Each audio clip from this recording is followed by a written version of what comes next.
Amen. Magandang araw po sa inyong lahat. Narito po ako upang magbahagi po sa inyo ng salita ng Diyos.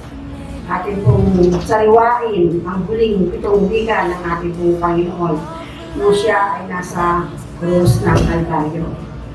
Ang sabi po rito ng ating pong Panginoon sa Luke chapter 23 verse 34, Ama, patawarin mo sila sapagkat hindi nila nalalaman ang kanilang ginagawa. Ito po yung unang wika po ng ating pong Panginoon na kanya pong sinabi nung siya po ay nasa krus ng Kalbaryo. Hindi lamang po ito pangmahal ng araw na dapat lagi po natin alalahanin sa ating pong pang-araw-araw na pambuhay bilang isang mananampalataya. Yung tinapos na gawa ng ating pong Panginoong Jesucristo at sa ating pong pag-alala sa pag-ibig ng Diyos sa atin.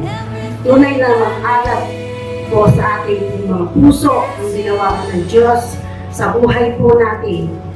Kung kaya dapat po natin ilagay sa ating puso at isipan, ala-ala natin ang magandang bagay na ginawa po sa atin ng ating pong Panginoon. Kung ating pong papansin, mga kapatid, ang sabi ni Jesus, Ama, patawarin mo po sila sapagkat hindi nila nalalaman ang kanilang ginagawa. Ito po'y makikita po natin, patawarin mo sila sapagkat tayo po lahat ay nagkasala. Ganun pa man po, nandun ang aking pong Panginoon sa krus ng Kalbaryo, nakapako po siya sa krus. Pero tayo pa rin po ang iniisip ng ating pong Panginoon. Nandun po yung panalangin niya para sa atin. Bakit po kaya sinabi ng ating pong Panginoon na, Ama, patawarin mo po sila? Sapagkat tayo po lahat, dito po sa Roma chapter 3 verse 23, sapagkat ang lahat ay nagkasala at walang sinumang makakabot sa kaluwalhatian ng Diyos. At sa Roma chapter 3 verse 10, ayon sa nasusulat, walang matuwid, wala kahit isa. Tayo po lahat ay nagkasala. Dahil din po ang binhi na ipinamana po sa atin nang tayo po nilait kadan at iba ng tayo po na ang tao po ay mahulog sa kasalanan. Pero hindi po yung tinignan ng ating pong Panginoon.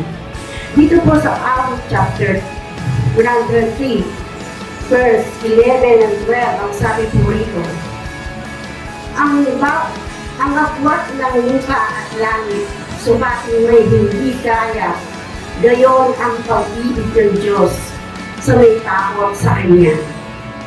Kung gaano kalayo ang silangan sa kanluran, ganoon din niya inalis sa atin ang ating mga kasalanan. Ganun po kalawak ang pag-ibig ng Diyos sa atin. Walang hanggan, wala pong katapusan. Yung pag-ibig ng Diyos na ibinigay po niya sa atin. Ang pangalawa po, pag-ibig. Ito ang dahilan kung bakit naparito si Jesucristo sa sanlibutan. Sa John chapter 3 verse 16, gayon na lamang ang pag-ibig ng Diyos sa sanlibutan. Kaya ibinigay niya ang kanyang bugtong na anak upang ang sino mang sa kanyang sumampalataya ay hindi mapahamak kundi magkaroon ng buhay na walang hanggan. Walang hanggan. Hanggang saan na ba ang pag-ibig ni Jesus sa mga tao? Matapos siyang nagpagaling ng mga may sakit, nagpalakad ng mga may kilay, nakakita ang mga bulag, nakapagsalita yung mga pipi, nagpakain ng maraming tao, nagpahayag ng salita ng Diyos sa mga tao. pero mas pinili pang palayain ang pusakal na magnanakaw na siya na walang kasalanan, itinuring siyang makasalanan. Siya gumawa ng mabuti, ng kabutihan, masama pa ang iginanti sa kanya. Sa kabila ng ganitong sitwasyon ni Jesus, wala pa rin siyang iniisip kundi tayo, sapagkat iniibig niya tayo nang walang hanggan. At nakuha pa rin niya tayong ipanalangin sa Ama na ang sabi, Ama, patawarin mo po sila sapagkat hindi nila nalalaman ang kanilang ginagawa. Iyan po napakabuti po ng ating pong Panginoon. Kung atin lamang pong iisipin yung kanya pong ginawa sa krus ng Kalbaryo. Siya na walang kasalanan, tinuring na makasalanan. Alam naman po ng mga tao, alam po ni Poncio Pilato na siya po ay walang kasalanan. Subalit, ipinapako po siya sa krus. Malinaw na ang kanyang tinutukoy ay ang kanyang mga kaaway. Mga reliyosong napagpaimbabaw na sila Caiaphas at matanda at mga eskriba. Makikita po natin sa Matthew chapter 26 verse 57. Ang luwag na si Pilato. Sa John chapter 19 verse 12 hanggang 13. Ang mga sundalo na pahirap sa kanya, ang mga taong tumutuya at umangat sa kanya. Bagamat siya hinangak, binugbong, pinagupit, nagawa pa niya silang kahabagan. Ganyan kalhawak po ang pag-ibig ng Diyos sa bawat isa po sa atin. Katulad ng kanyang sinasabi, ibigin mo ang iyong kaaway at dalangin ninyo ang sa inyo'y iniibig. Ganyan po kabuti ng ating pong Panginoon. Mga minamahal, sabi po rin dito sa Roma chapter 12 verse 19, mga minamahal, huwag kayong magliganti. Ipaubaya ninyo iyon sa galit ng Diyos, sapagkat nasusulat, akin ang pagliliganti. Ako ay gaganti, sabi ng Panginoon. Ibigay na po natin sa ating pong Panginoon ang pagliganti. Huwag po natin ilagay sa ating pong mga kamay. Kapag tayo po minsan ay meron pong kakaaway o meron po tayo hindi pagkakaintindihan, tayo po bilang mga anak ng Diyos ay magpakumbaba. Huwag po tayo magiganti sapagkat dalangin po natin sila sapagkat ang Diyos ang maghihiganti po para sa atin. Kaya po sa Matthew chapter 6 verse 14, sapagkat kung ipatawad ninyo sa mga tao ang kanilang mga kasalanan, ay patatawarin naman kayo ng inyong Amang nasa langit. Yun po ang mga salita ng ating Panginoon na binitawan niya. Yun po yung unang wika ng ating pong Panginoon. Nung siya po ay nasa krus ng Kalbaryo, ang sabi po niya, Ama, patawarin niyo po sila sapagkat hindi nila nalalaman ang kanilang ginagawa. Yun po kalaki, yun po kalaki yung pag-ibig ng Diyos sa atin. Inibig po niya tayo, pinanalangin pa rin po niya tayo, bagamat ganun po ang nangyari sa kanya. So, bagamat ganun po yung ginawa sa kanya ng mga tao, pero nakuha pa po niyang manalangin. Pinanalangin tayo sa Diyos Ama na tayo po ay patatawarin ng ating po Panginoon. Salamat po, ito po yung unang wika ng ating po Panginoon.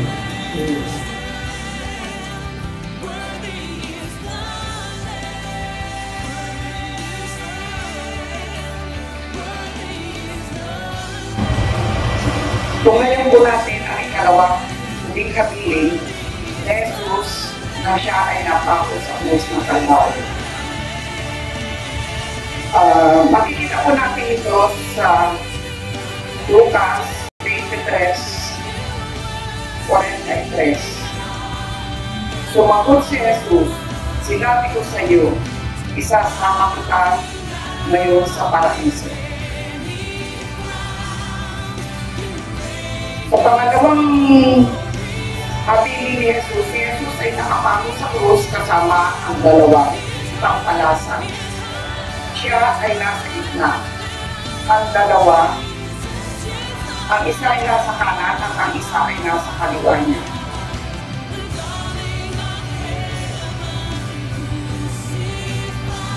Sa kanyang kaliwa ay inalipustahan niya at sinabing, kung ikaw ang anak ni Kristo na Diyos, na anak ng Diyos, bumaba ka at iligtas mo ang iyong sarili, pati na rin kami. Sumagot naman ang nasa kanan ni Jesus, hindi ka ba natatakot sa mga sinasabi mo? Ang taong ito'y walang kasalanan. Tayong dalawa ang dapat parusahan dahil sa ating mga kasalanan. Tapos bumaling siya kay Jesus at sinabi, alalahanin mo ako pagdating mo sa iyong kaharian.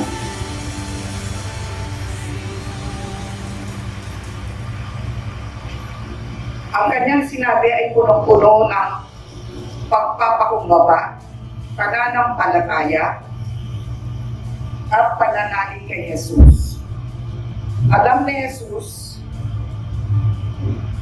ang kanyang taus-pusong pagtanggap sa Kanya bilang Panginoon. Alam ng tampalasang ito na tanging si Jesus lamang ang makakapagligtas sa Kanya at ang Kanyang tanging pag-asa.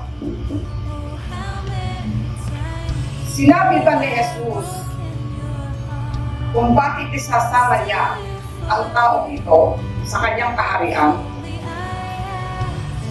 Tinanong din niya ang sarili niya, may naitulong na ba ito sa mga mahihirap? Ito ba yung lumakad ng panuod sa mga simbahan? Ito ba yung nagbigay ng mga abuloy sa mga patay? Hindi niya sinabi yun dahil alam niya na taus-puso ang pagsisisi ng taong ito at humihingi ng kanyang kapatawaran. Kaya sumagot si Jesus, at ito ay makikita natin sa Lucas 23:43. Sinabi ni Jesus na isasama kita ngayon sa paraiso. Sa Titus 3:5 ay sinabing iniligtas niya tayo hindi dahil sa ating mabubuting gawa, kundi dahil sa kanyang kapal. Tayo iniligtas niya sa pamamagitan ng Espiritu Santo na nagbukas sa atin upang tayo ay panganak muli at magkaroon ng bagong buhay. Sa maraming salita, ang ibig sabihin ay born again. Hindi tayo maliligtas sa mabuting gawa lamang sa pagtulong sa kapwa. Dahil kung ito ang magiging katayan ng Panginoon, ay maraming mayayamang mapupunta sa kalamitan. At sa impyerno, maraming mahihirap siyang makaparoon.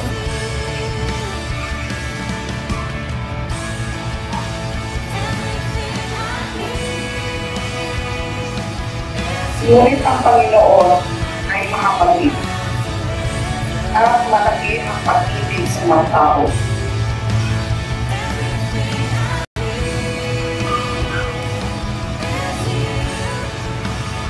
Kaya kahit anong relihiyon ang ay hindi makakapagligtas sa atin, kundi tayo lamang ang tanging makakapagligtas sa ating mga sarili. Ang isang born again ay iniwan ng kanyang di mabuting mga ugali at hindi kanya pagtutuloy sa tama.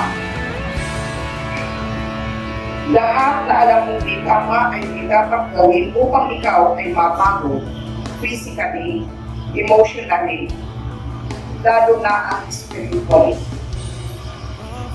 Ang relasyon natin sa Panginoon ang siyang magliligtas sa atin. Patutunayan din ito sa Juan 3:3. Sumagot si Jesus, "Tandaan mo ang mga sinabi kong ito, maliban ipanganak na muli ang isang tao, hindi niya makikita ang kaharian ng Diyos."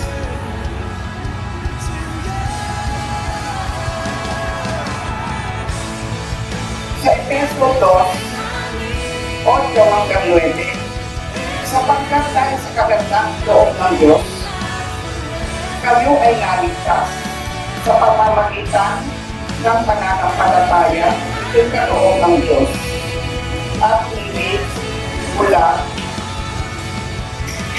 sa inyong mga sarili.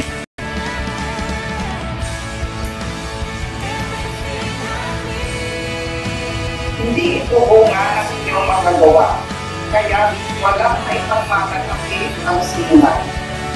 Ang ibig sabihin, sa ating mabubuting gawa, ay wala rin magagawa para sa ating kaligtasan.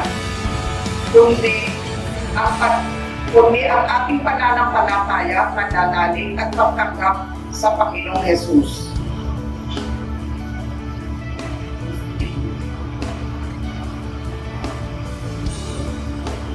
Kaya mga kapatid sa pananampalataya,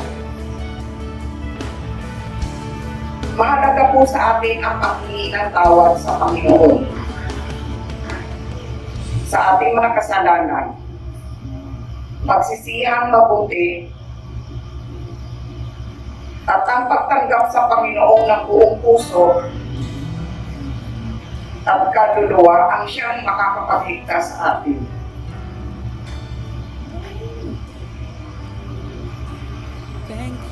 Halimbawa, ang pagkakasal sa isang patay.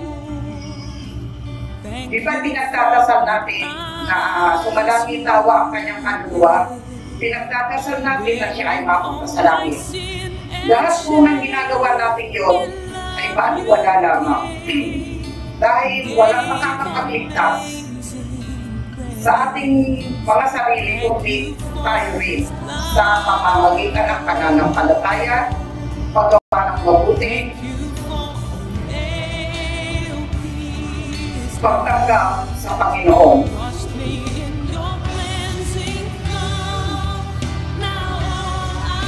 Habang tayo ay nabubuhay sa mundong ito, dapat ay makinig tayo magbasa ng mabuting balita ng Diyos kung sa pananasalita ng Diyos sa pamamagitan ng Biblia. Ang sinasabi ay tayo ay sumampalataya, malaking paulit-ulit na sinasabi, manumbalik sa relasyon sa Panginoon. Sa pamamagitan lang ng ni Jesus, manunumbalik ang lahat ng relasyon ng tao at ang Ama. Dahil sa kanyang paghihirap at pagkamatay sa krus, si Jesus ang naging daan at siya ang magiging katotohanan at buhay. Dahil sa Espiritu Santo, siya ay nanakas sa atin. Tanging siya lang ang ating tagapagligtas dahil tinubos tayo sa ating mga kasalanan sa pamamagitan ng pagkamatay niya sa krus, sa Kalbaryo.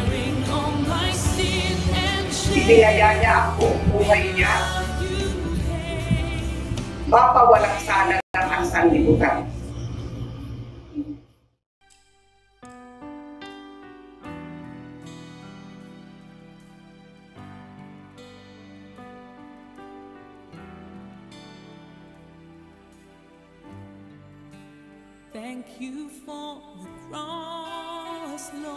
Isang pinagpalang umaga po sa ating lahat. Ngayon pong buwan ng Abril ay ginugunita po natin ang tinatawag po natin mahal na araw o ang Holy Week. Isa rin po dito ay gugunitain din natin ang huling 7 salita na sinilita ng Panginoon na nasa cross po siya ng Kalbaryo. Isa po dito ay ang 3 salita na sinambit ng Panginoon. At makibukas po tayo sa John chapter 19 verse 26 to 27. Ang sabi po ng Panginoon dito, when Jesus saw his mother there and the disciple whom he loved standing nearby, he said to her, Mother, or woman, here is your son. And to the disciple, here is your mother. From that time on, the disciple took her into his home. Kung makikita po natin dito ang pagmamahal ng isang anak sa kanyang ina, ay hinahabilin po niya ang kanyang ina sa mga disipulo niya. Woman, here is your son, here is your mother. Narito ang mga huling habiling salita ng Panginoon sa kanyang mahal sa buhay, mga salitang punong-puno ng pagmamahal. Perhaps there is no greater pain in life as a mother to see your children buried. There is no mother want to see their children or their precious son experience torture, suffering to the point of death. Wala pong isang ina na gustong makita ang kanyang anak na nasasaktan o nahihirapan. Kaya naman po, what are we to learn from this third word? First, love for our family. Gano'n ba kamahalan yung pamilya? First, we must love our parents. No matter what happened, kahit anong klaseng magulang yan, kailangan mo silang mahalin. No matter what, sabi nga po gano'n, sometimes our parents misunderstand us or disapprove of decision we make. Sometimes they can hurt us grievously. Minsan po nasasaktan tayo dahil may mga desisyon tayo sa buhay na hindi hinahayaan ng ating ina, na gawin po natin sa kadahilan alam ng ina ang makakabuti sa iyo. May mga kasabihan nga po na sinasabi, mothers knows the best for you. So alam po ng isang ina kung anong makakabuti sa kanyang anak. Kaya kung minsan may mga desisyon po tayo sa buhay na hindi po natin nagawa dahil ito po ay hinahadlangan ng ating ina sa kadahilan ng alam po ng ating ina kung ano ang makakabuti sa atin. Secondly, responsibility for our family. Ano ba yung responsibilidad mo sa buhay bilang isang anak? Bilang isang asawa, kapatid, bilang isang magulang. We are responsible for family obligations. Jesus was scared that his disciple must put commitment to him about family relationship, sometimes even using hyperbole to drive this point home. Our obedience to Christ must become primary and obedience to parents must become secondary. Nangunguna po ang Panginoon sa bawat magiging desisyon mo sa buhay. Kalawa po ang pamilya. Dahil ang responsibility mo bilang isang anak, bilang isang asawa, bilang isang kapatid sa isang pamilya, ay ito ang magkukos o gagawa ng mga magagandang bagay sa iyong pamilya kung iuunan mo lagi ang Panginoon sa buhay mo. At ikalawa, siyempre, ang magulang mo. So ngayon, what does this word from the cross teach us? As I reflect from this third word from the cross, I begin to see something about the extent love of Jesus. Ang pagmamahal po ng Panginoon sa bawat isa ay walang hanggan. Kaya nga po sabi ni John 3:16, ang sino mong maniwala sa Kanya, hindi mapahamak, bagkus magkakaroon ng buhay na walang hanggan. Here he is dying in agony, gasping for each breath. He is seeing his mother, the one who comforted him through all of childhood scat and bruises, kisses, and thumbs. Sa mga ganong panahon po, naalala pa po ng Panginoon ang kanyang ina. Bagamat ito'y kailangan mangyari, ito ay hinayaan din ni Mary Magdalene dahil sa kadahilanan tayo po ay kailangang mailigtas ang Panginoon at mga kasalanan. Ay kung manalangin, Father, we see Jesus' example of love and responsibility as wonderful and loving as family relationship in you. They are other complex, sometimes hurtful. We ask you to help us sort them out. Show us how to love you At the same time, to love our family members, give us the divine wisdom that we need so we can love as Jesus one. In His name we pray.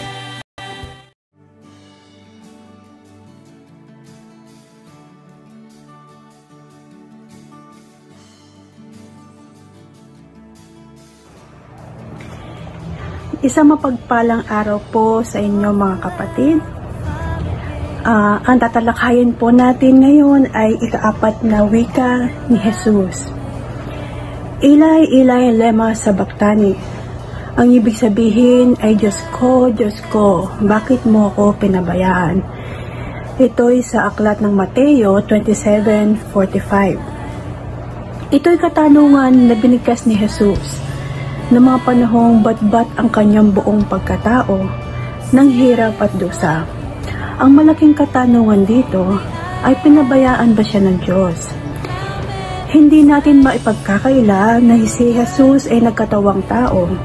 At gaya nating mga tao, minsan ay sa buhay natin, nakakaranas tayo, nararanasan natin ang mga pagsubok, ang mga problema. Kapag tayo nabibigatan sa pasanin natin sa buhay, hindi natin maiwasan tanungin ang Diyos na, Lord, bakit ako? Sa dinalbi namin ng mga tao, bakit ako pa? At sa Isaiah 53 verse 10, sinabi ni Yahweh, ang kanyang paghihirap ay kalooban ko. Inihandog niya ang sarili upang sa pamagitan noon ay magkaroon ng kapatawaran. Alam nating lahat na si Jesus ay walang kasalanan. Pinili ni Jesus ang daan ng kamatayan sapagkat alam niyang ito ang kalooban ng Diyos upang maligtas ang sanlibutan sa pamamagitan niya. Alam ni Jesus na ang mangyayari sa kanya, kaya't pinanghawakan niya ang pangako ng Diyos na hindi niya ito pababayaan. Sa kabila ng kanyang pagdurusa ay muli siyang bubuhayin. Ang panaghoy ni Jesus sa krus ay sigaw na isang taong umaasa sa katapatan ng Diyos at sa kanyang mga pangako. Lagi sana nating isipin na tayo'y mahal ng Diyos at hindi niya tayo pababayaan. Ano mang pagsubok ang ating pagdaanan, lagi nating isipin na kalooban ito ng Diyos. Magpasalamat tayo kapag tayo pinag-uusig dahil nakikita natin ang katapatan ng Diyos na hindi niya tayo iiwan. Panghawakan natin ang kanyang mga salita at kakayanin natin ito dahil alam natin na may plano ang Diyos sa atin.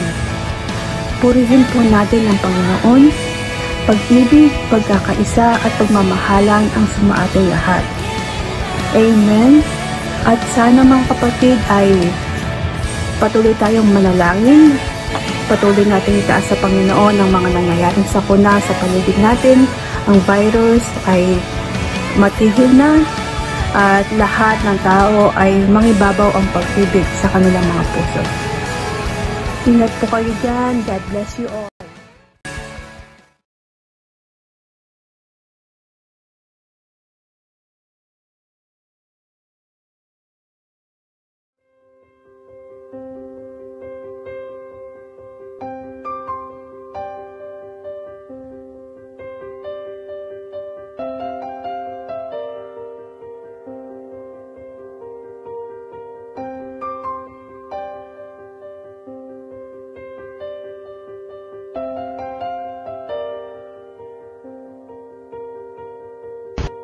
A blessed Sunday po to everyone, to our, sa mga ka-fellowship po natin, mga brothers and sisters.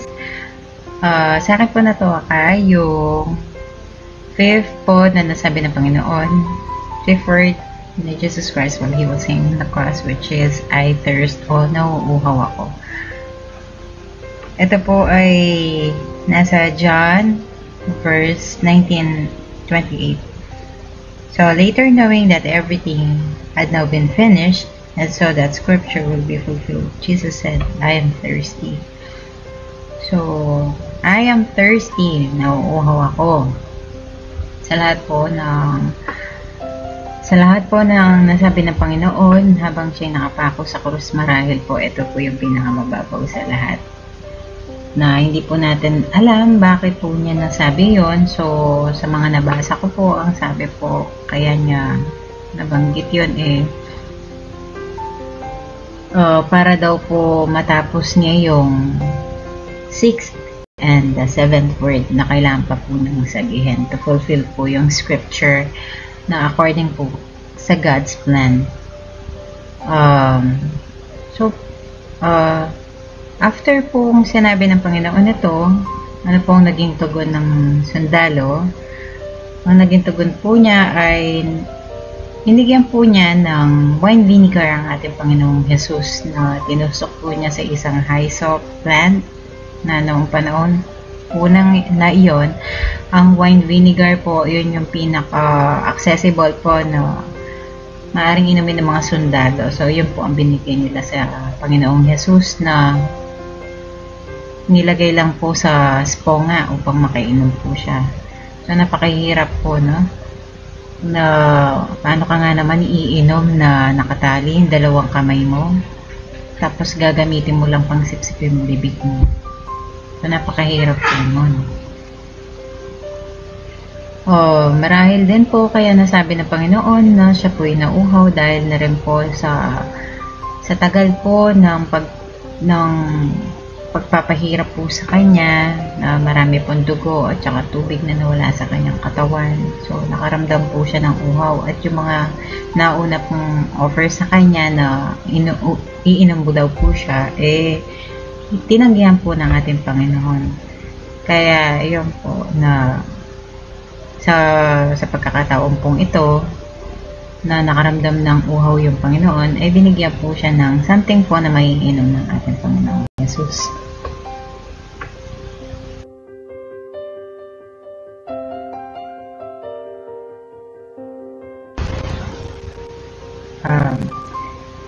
Kung maalala po natin, meron pong isang part sa Bible, pero sa akin po kasi hindi ko po naaalala yung mga, hindi po nakare-recall kung anong verse po yun or anong part po siya ng Bible. Pero naalala ko lamang po yung story. So, one story po patungkol po dito sa sinabi ng Panginoon na I thirst po is merong isang babae which I couldn't recall din po kung ano yung pangalan. Pero sa lugar po nila, meron po siyang bad reputation. Bakit? Dahil po nakalimang asawa po siya. Pero hindi po ibig sabihin ng limang asawa na pinagsabay-sabay po niya. So, pagkatapos po niyang nag-asawa ng una, namatay po yun, nag-asawa po siya ulit. And then hanggang namatay yun, tapos nakapag-asawa po siya ulit, hanggang sa umabot po siya ng 5. So, ang ginagawa po na itong isang babae na ito, nag-iimbak po siya ng tubig sa isang well. Then, lumapit ang ating Panginoong Jesus. Humingi siya ng maiinom at binigyan naman po siya ng inumin ng babae na medyo nag-alangan po siya dahil baka kung ano po sabihin ng ibang tao sa ating Panginoong Jesus na bakit siya kinakausap ng Panginoon gayong siya parang yun nga po na meron siyang bad reputation na tila marami po siyang klaseng babae. Pero sa ating mata sa mata po ng ating Panginoon ay hindi po niya yung tinitingnan. Ang nasabi lang po ng Panginoon sa kanya ay kapag daw po uminom siya sa tubig na inaalay, ino-offer ng ating Panginoon ay never na po siyang mauuhaw. So, sana po maging ganun po tayo na mauuhaw po tayo sa mga salita ng Panginoon. I-apply po natin ito sa ating pang-araw-araw na buhay at doon po siguro tayo makakaramdam ng fulfillment na hindi po tayo maghahanga ng kahit na ano pa man, material na bagay o kahit na ano, dahil kontento tayo. Unang-una sa mga salita po ng Diyos.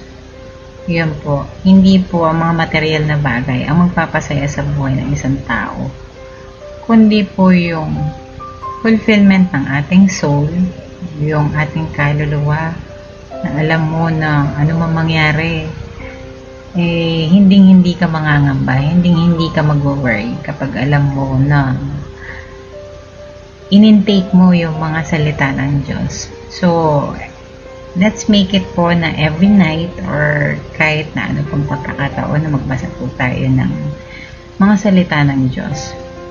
So, yun po. Maraming salamat po sa pakikinig. Have a blessed day po everyone. To everyone po. Lalong-lalo na po this Holy Week, alalahanin po natin ang sakripisyo ng ating Panginoon para tayo maitubos. Maraming salamat po. Pagpalain po tayong lahat.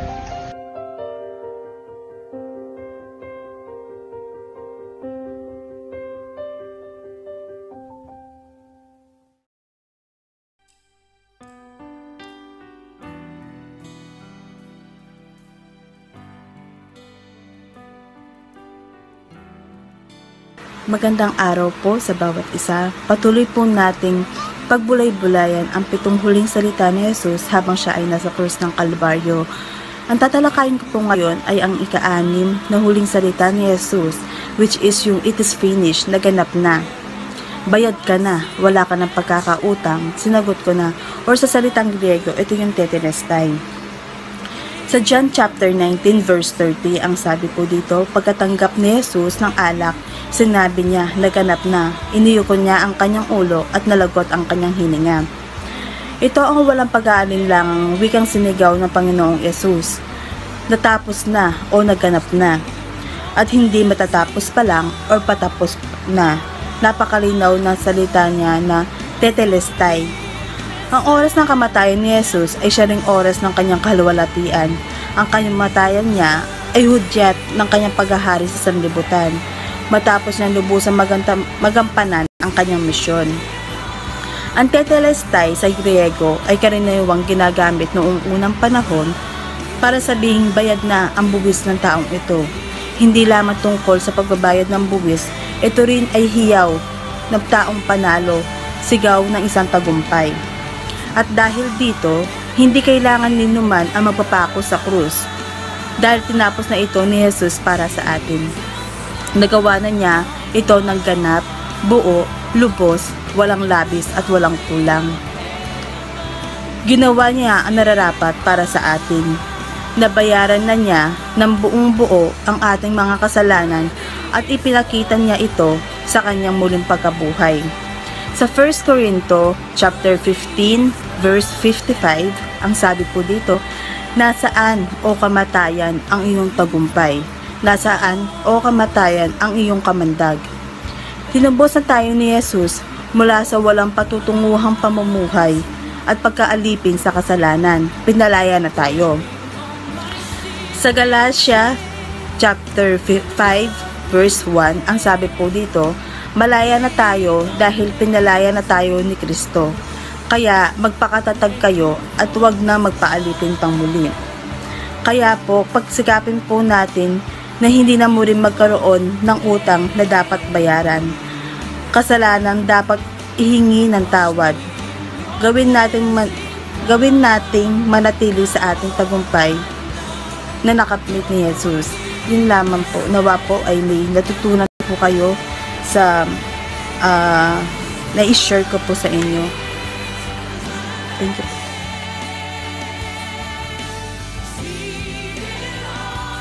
Lucas 23:46. At si Jesus na sumigaw ng malakas na tinig ay nagsabi, Ama, sa mga kamay mo ay pinagtatagubilin ko ang aking espiritu.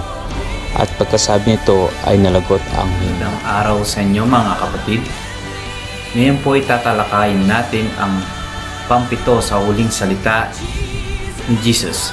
Ang sabi niya dito, Ama, sa mga kamay mo ay pinagtatagubilin ko ang aking espiritu. Ibig po, paalam ni Jesus na kahit anong pagsubok na dumaan sa ating buhay ay ating pagkatiwala sa Kanya. Tatanungin ko po kayo, ano po ang dahilan ng ating pagsamba kay Jesus? Di ba po sa Kanyang pangako na buhay na walang hanggan o ang eternal life? Pero alam niyo po ba na si Jesus, na ang Ama na tinatawag ni Jesus ay iisa? Malalaman po natin dito sa John 14:6-12. Sa 6, babasahin ko po. Sinabi sa kanya ni Jesus, "Ako ang daan at katotohanan at ang buhay. Sino man ay di makaparoroon sa Ama, kundi sa pamamagitan ko." Sa 7, "Kung ako'y nangakilala ninyo, ay makikilala nyo ang aking Ama. Buhat ngayon, siya'y iyong nakita." Sa 8, dito po nagtanong si Felipe, "Panginoon, ipakita mo sa amin ang Ama at sukat na ito sa amin." Tumugon si Jesus, ang sabi sa 9, "Malahon ng panahon ako'y inyong kasama at hindi mo ako nakikilala, Felipe." Kumbaga po sa salita natin ngayon, sabi po ni Jesus, "Maraming taon mo na akong kasama, Felipe, pero hindi mo ako nakikilala." Ibig sabihin po na ang Ama at si Jesus ay iisa. Ulitin ko po, sabi po sa 9, sinabi ni Jesus, malahon ng panahon ako'y iyong kasama at hindi mo ko nakikilala, Felipe. Ang nakakita sa akin ay nakakita sa Ama. Ulitin ko po, ang nakakita sa akin ay nakakita sa Ama. Paano sinasabi mo? Ipakita mo sa amin ang Ama. Tugon ni Felipe sa 10, sabi po ni Jesus, "Hindi ka ba nanampalataya na ako nasa Ama at ang Ama ay nasa akin? Ang mga salita aking sinasabi sa inyo ay hindi ko sinasalita sa aking sarili, kundi ang Ama na tumatahan sa akin ay gumagawa ng kanyang mga gawa." Sa 11, "Magsampalataya kayo sa akin na ako'y nasa Ama at ang Ama ay nasa akin. O hindi kaya magsimpalataya kayo sa akin dahil sa mga gawain." 12. Katotohanan sinasabi ko sa inyo, ang sa akin ay sumasampalataya ay gagawin din naman niya ang mga gawaing aking ginagawa. At lalong dakilang mga gawa ko rito ay gagawin niya, sapagkat ako'y paroroon sa Ama. So ngayon po, nalaman po natin na si Jesus pala at ang Ama ay iisa. Dahil ang salita ay nagkataong tao na si Jesus, ang kanyang bugtong anak. Paano po natin mapapanatili ang commitment po natin kay Jesus? Sa pamamagitan po ng pagbasa ng kanyang mga salita at isabuhay ang mga ito. Paano po natin makakausap si Jesus?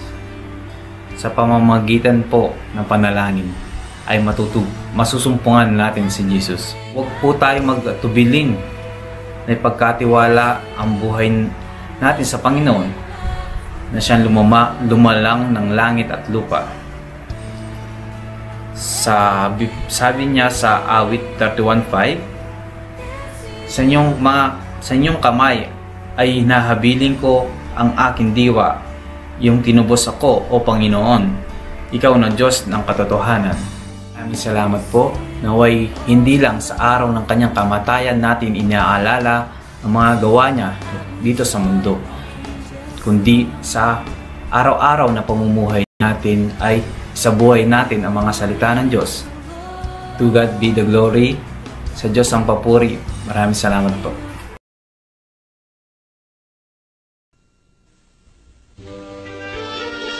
Gayon na lamang ang pag-ibig ng Diyos sa sanglibutan. Kaya ibinigay niya ang kanyang bugtong na anak upang ang sinumang sumampalataya sa kanya ay di mapahamak, kundi magkaroon ng buhay na walang hanggan. Ginawa niya ito hindi upang hatulan ng sanglibutan, kundi ito'y iligtas.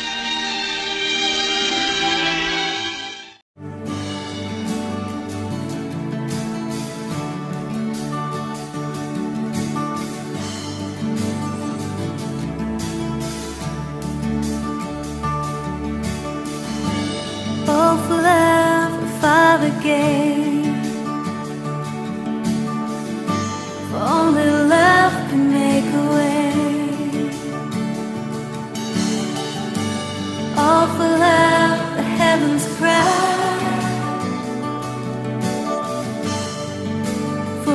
was crucified.